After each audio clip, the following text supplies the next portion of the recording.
My grace is sufficient for thee. 2 Corinthians 12, verse 9. If none of God's saints were poor and tried, we should not know half so well the consolations of divine grace.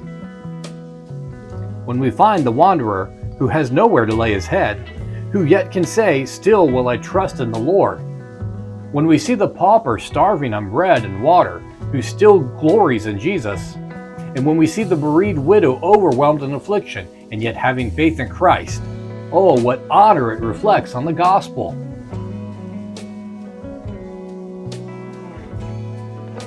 God's grace is illustrated and magnified in the poverty and trials of believers. Saints bear up under every discouragement, believing that all things work together for their good, and that out of apparent evil, a real blessing shall ultimately spring, that their God will either work a deliverance for them speedily, or most assuredly support them in the trouble, as long as He is pleased to keep them in it. This patience of the saints proves the power of divine grace.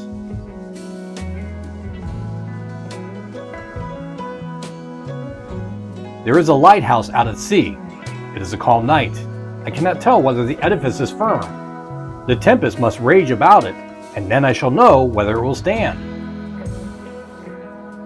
So with the Spirit's work. If it were not on many occasions surrounded with tempestuous waters, we should not know that it was true and strong. If the winds did not blow upon it, we should not know how firm and secure it was. The masterworks of God are those men who stand in the midst of difficulties, steadfast, unmovable, calm amid the bewildering cry, confident of victory.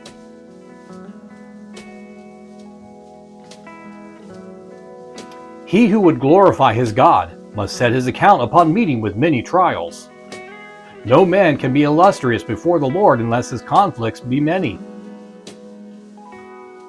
If then yours be a much tried path, rejoice in it, because you will all the better show forth the all-sufficient grace of God. As for his failing you, never dream of it.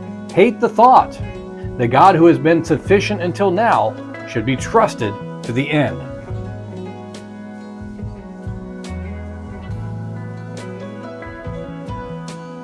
My grace is sufficient for thee. 2 Corinthians 12, verse 9.